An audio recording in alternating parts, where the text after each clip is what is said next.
he had put together this slideshow of photos and videos of Herman. I didn't know he had done that, but the first image where we saw Herman, my second youngest granddaughter, Chrisette, she came over to me, she sat real close, and she hugged me. It was almost like she wanted to make sure I was being held at that moment. Or maybe she needed to be held at that moment. I don't know. You know, kids don't express themselves the way that we do, but we held each other because we needed it. And so we watched the videos and the photos, and then Brandon asked the kids if they wanted to share a special memory about Uncle Herman. And so they did, but the one I want to share with you was my youngest granddaughter, Genesis, who's very, very outspoken, says, I have a memory. Uncle Herman used to chase us around with a knife. If you weren't there, that sounds so crazy. It really was crazy. He would go get a butcher's knife and he would walk around like, come here, I need to cut your hair. It's too long. And then they would run around frantically laughing and running from their Uncle Herman. He played with them all the time.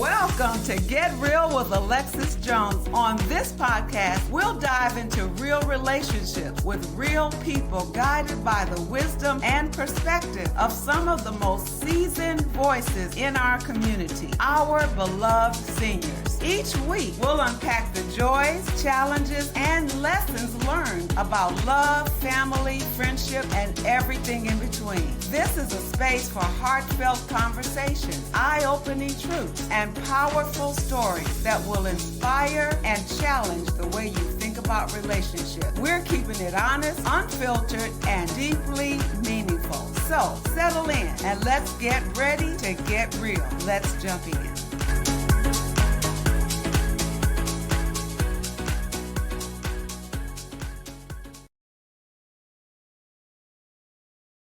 Angelversary. What does that mean? Angelversary is the anniversary of a loved one's passing.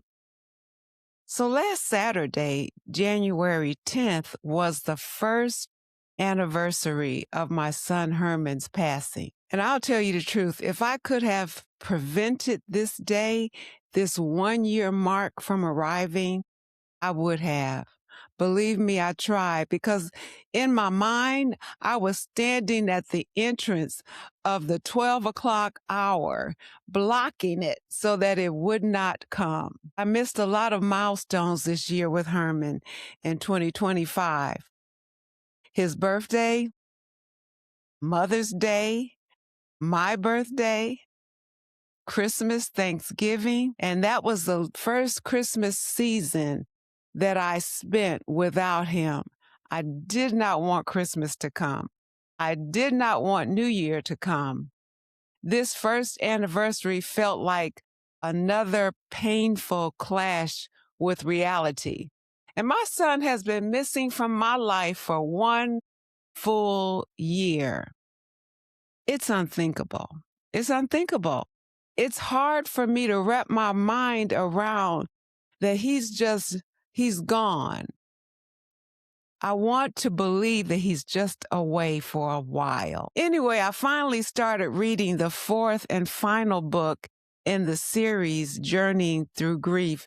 If you've been following me, you've heard me mention it quite a few times. It's a series of 4 books that the sender sends every quarter. So my friend Shirley sent the last of the 4 books probably right before Christmas, somewhere around there.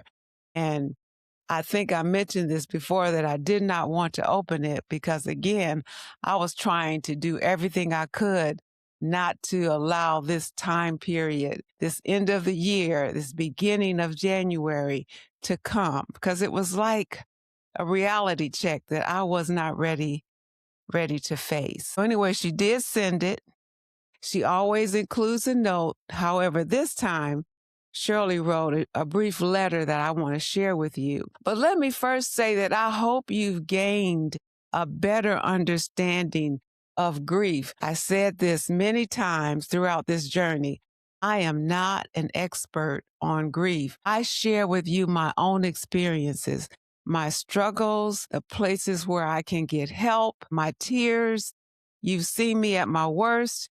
You've seen me at peace. I feel pretty peaceful now, so I don't have the box of Kleenex close as I did the last time we talked. So we shall see. So anyway, I hope that you've gained something or that you'll share these videos with someone who needs to get that help, because everybody will visit grief, or better said, grief will visit everybody. It will visit each of us at some point. It will park and it will stay a while. So we might as well understand better how to face it, how to accept it. And painfully, I must say, we have to learn to embrace this unwelcome visitor. So let me share Shirley's letter. She says, she wrote it on November 1st. Dear Alexis, it will soon be a year since Herman's passing. It was right there that I paused because I did not want the year to come. The first anniversary of the loss of your loved one can be difficult, and grieving sometimes feels anxious as that day approaches. The enclosed book, Rebuilding and Remembering, has a very helpful chapter about this anniversary with a number of ideas for dealing with your thoughts and feelings at the time. The book contains many other helpful insights, such as giving yourself renewed permission to grieve. This is important because people around you may be acting as if your grief should have ended some time ago. That is so true across the board. No matter how many people you talk to that are going through this, there are people who feel like you're not over this yet. Shirley goes on to say, but you don't have to grieve according to someone else's timetable. Let yourself grieve for as long as you need to. This is the last of the 4 Journeying Through Grief books. I hope that they've been valuable companions on your journey and that they will continue to serve you in the months and years to come. And they have been valuable. Shirley, if you're listening, I clung to them and I've reread them. This last one I'm having trouble with, but I'm going to get through it as well. She says, may God's comfort encompass you as you remember and cherish Herman in your heart always. Sincerely, Shirley, love and prayers. So, book 4, I want to read just a couple of excerpts from book 4. Are you with me? Stay with me, because I'm going somewhere, as they say. In chapter 1, well, let me read the poem. There's always this really brief poem at the beginning of each book, and it seems like it just goes straight to my heart. It says, it's winter inside, and I don't know if spring will ever come. But every once in a while, I think I see a sprig of green pushing up through the frozen ground. Maybe, just maybe, spring will come. Be with me, God, while I watch for spring. Be with me, God, when the icy winds blow. Be with me, God, when I slip and fall. Help me to endure the winter. Help me to wait for spring. Help me to give hope a chance. Help me to live again. I could say amen and close this podcast right there, because those are my thoughts and my sentiments exactly. So in this first chapter, Permission to Grieve Again, there's a little excerpt I want to read. Let's see. I'll read this one. Some people in your life may treat your loss as if it were ancient history. This may be subtly or not so subtly telling you to get over it. Go ahead and ignore any messages like this. Give yourself permission to grieve for as long as you need to grieve. Your loss has shaken your life, and it takes a long time to pick up the pieces and find a way to put them back together again. Don't hurry yourself or let anyone rush you. Share the pain of your grief with safe people. And thank God I have safe people with whom I can speak about my grief and what I'm going through, my struggles, and all of that. And it is very helpful in this journey. Each time you open up and share, you're letting go of a little bit more hurt and allowing a little more healing to take place. That's the way grief goes, a little at a time, day by day, for as long as it takes. So give yourself permission again to grieve. That is so important that we give ourselves. There was a woman I happened to attend a grief support meeting this evening, and she said the only time she cries is when she comes to our meeting. And I was thinking how so many of us think that we are being strong if we don't cry. We need to be crybabies because those tears are healing. I mean, you need to have big, ugly tears that just tear your face up and you're going and you got snot running everywhere. You need that kind of a cry because when you emerge, you're going to feel so much better. It's kind of cleansing, and there's a peace that follows that crying spell. And yes, you will have another, but it's like you inch toward whatever healing will look like. And I don't know what it really looks like. I can't describe it. I just know I want to go in that direction. And those tears are healing and cleansing. And for a moment, you get a relief from the sorrow. So cry. Want to share one more thing from chapter 2 entitled The First Anniversary, because that's where I am. Although anniversaries can be painful, they can also be healing. One woman told me she made a date with her deceased husband for that day. She listened to the tape of his memorial service. She looked at picture albums and she read sympathy cards. I cried and laughed and touched memories I hadn't been able to touch before, she told me. Another woman said she had her mother's wedding ring resized and began wearing it on the first anniversary of her mother's death. It gave her something to look forward to, as well as a tangible way to feel closer to her mother. On the 1-year anniversary of their son's death, a couple I know planted an azalea bush that would bloom each spring for his memory. So people who are grieving, me included, find it comforting to do something to remember and honor our loved one. And I'll tell you some things that I've done throughout this conversation. For Christmas, for example, I was not going to put up a tree. I just wasn't. And I wasn't going to put a wreath on the door. I ended up putting a wreath on the door, and that was going to be it. But one evening, I just got a notion. I wanted to take down this box where I had stored greeting cards from my children. And I separated the ones that Herman gave me from the ones that Brandon gave me. And so I took the stack out from Herman, and I didn't realize he had given me so many cards.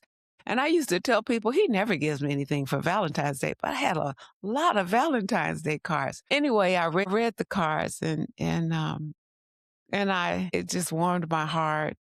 Yes, I cried, but it made me feel close to him. And I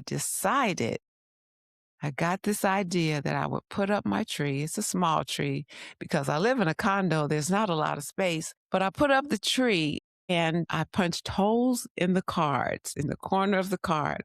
And then I put a ribbon in there and I hung those cards, as many as I could, on my tree, my memory tree.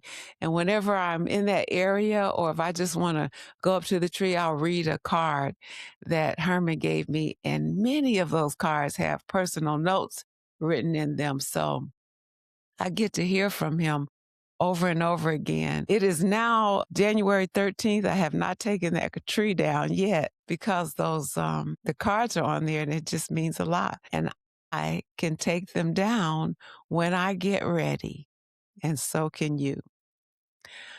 A few days ago, before what we'll call the Angelversary, I was feeling especially emotional. So emotional that I posted my feelings on a private grief group's Facebook page.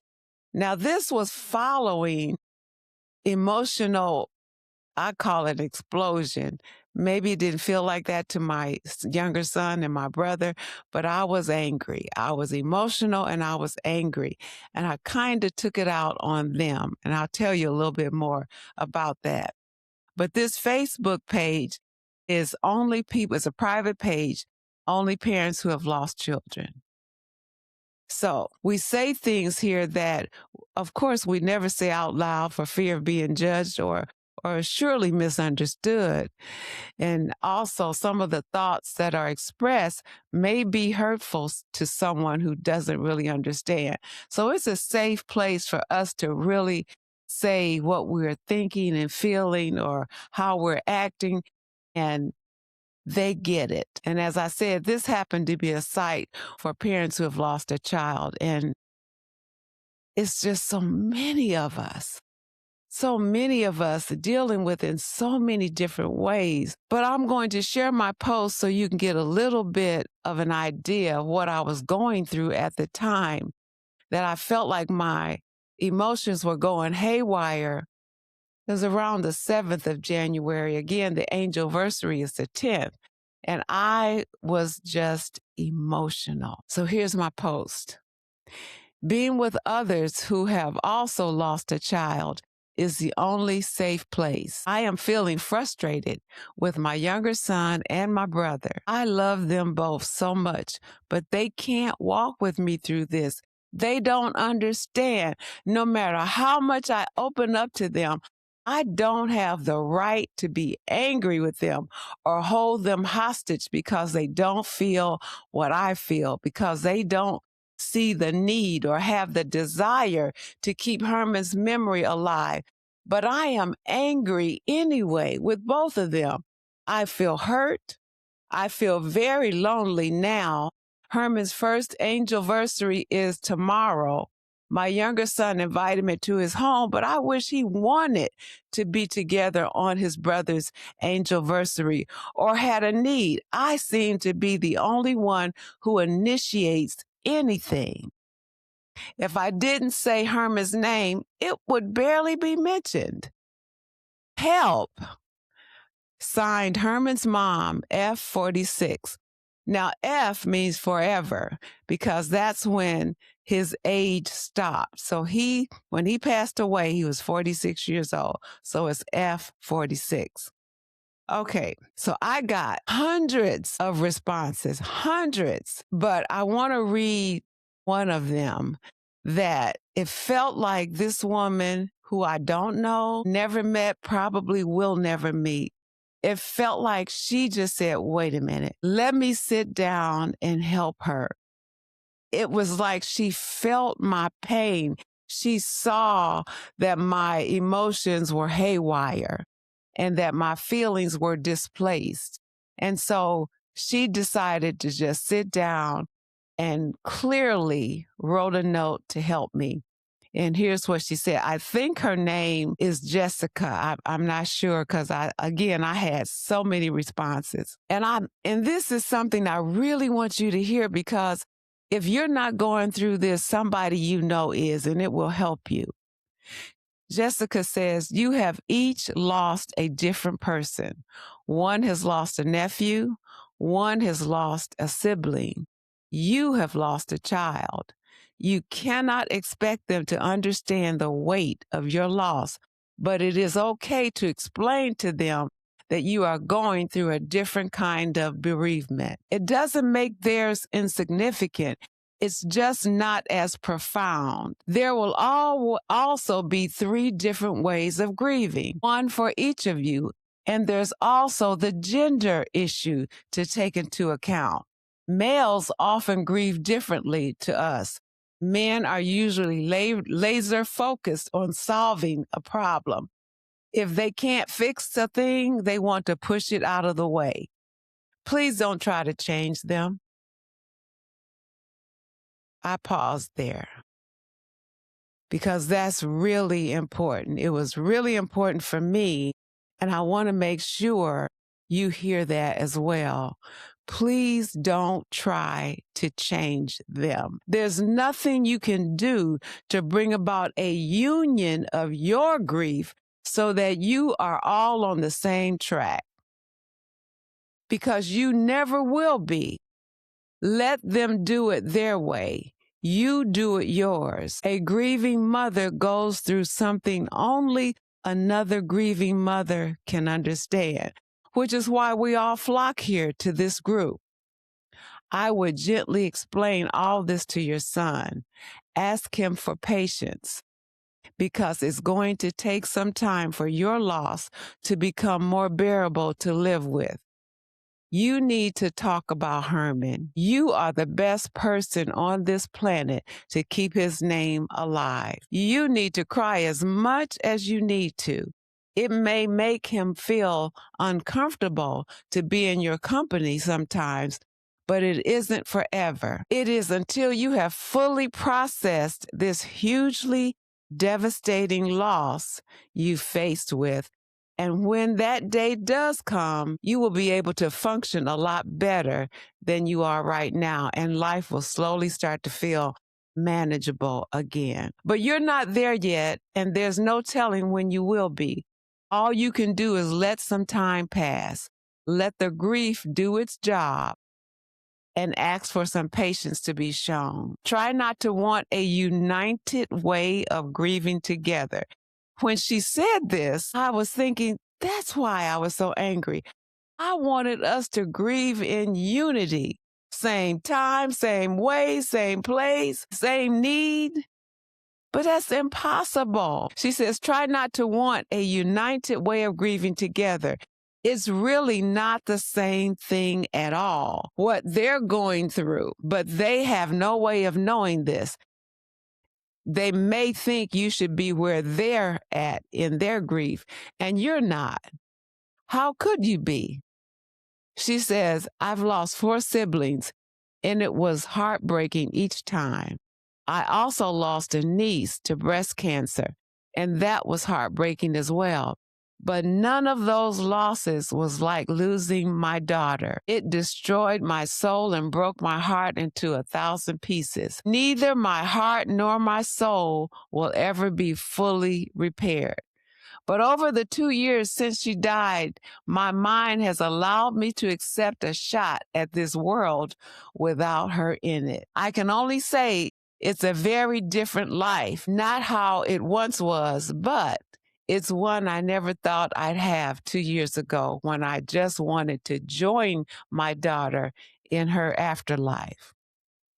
Gentle conversations or letters written are the way forward for you, I believe.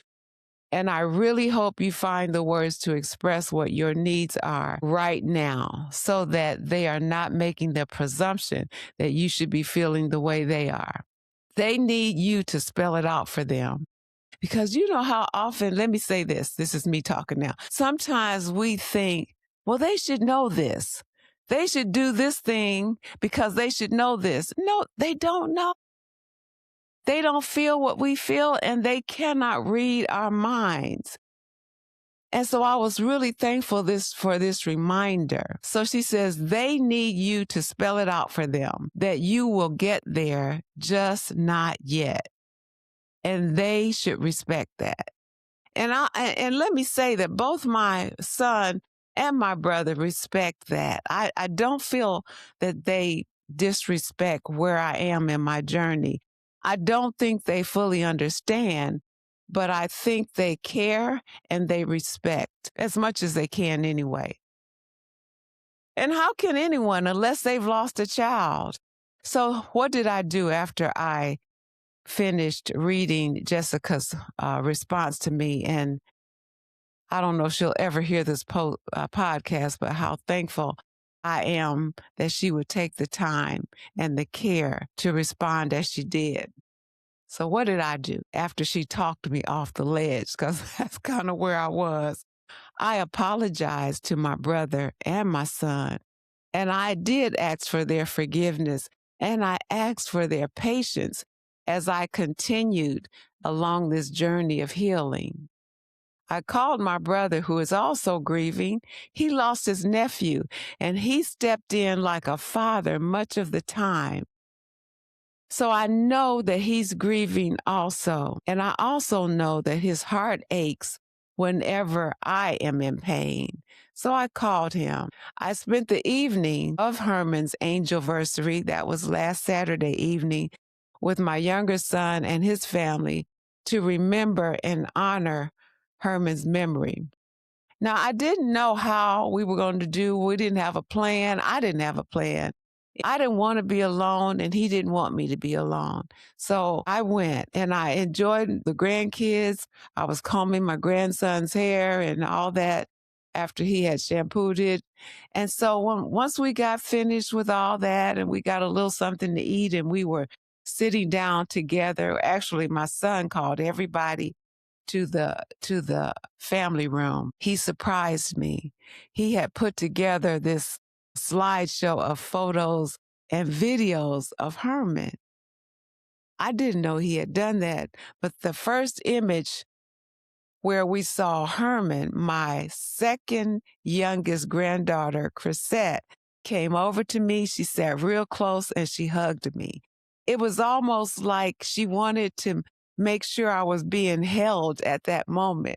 Or maybe she needed to be held at that moment. I don't know. You know, kids don't express themselves the way that we do, but we held each other because we needed it. And so we watched the videos and the photos, and then Brandon asked the kids if they wanted to share a special memory about Uncle Herman. And so they did, but the one I want to share with you is my youngest granddaughter, Genesis, who's very, very outspoken, says, I have a memory. Uncle Herman used to chase us around with a knife.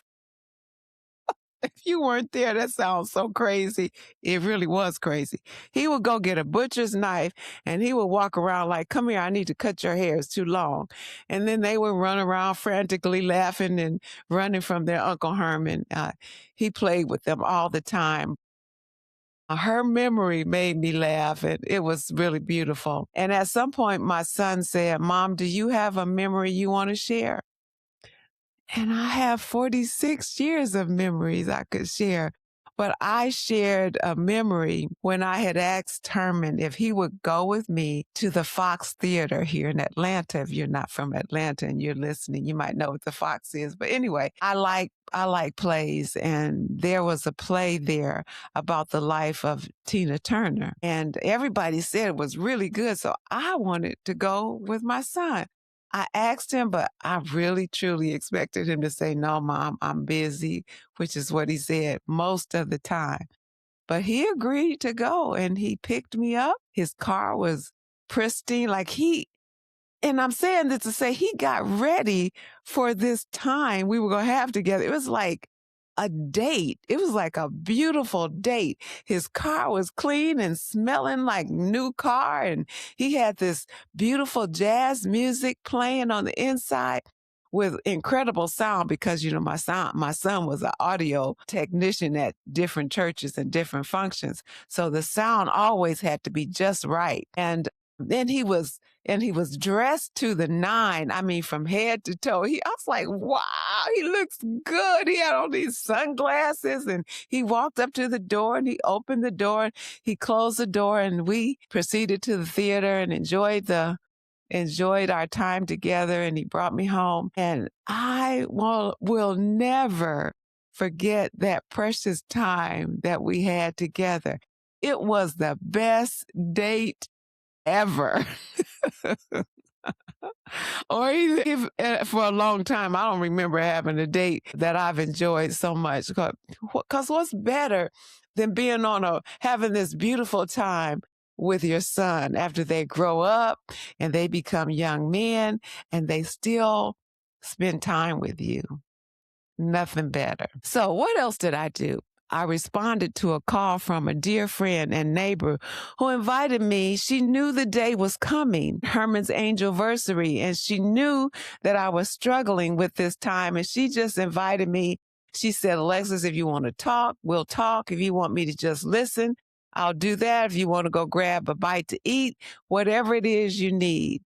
So I told her, yes, I just want to talk. So the next day I went to her unit because she lives here in my building, and we just drank some tea and talked. She's the best listener ever. She's such an empathetic person. I don't know where she gets that from, but I learned a lot from her. You can tell that she really cares and feels your heart, and she really wants to be there for you. We spent some time. And then I received calls and texts and hugs from people who didn't even know it was her and Herman's Angelversary.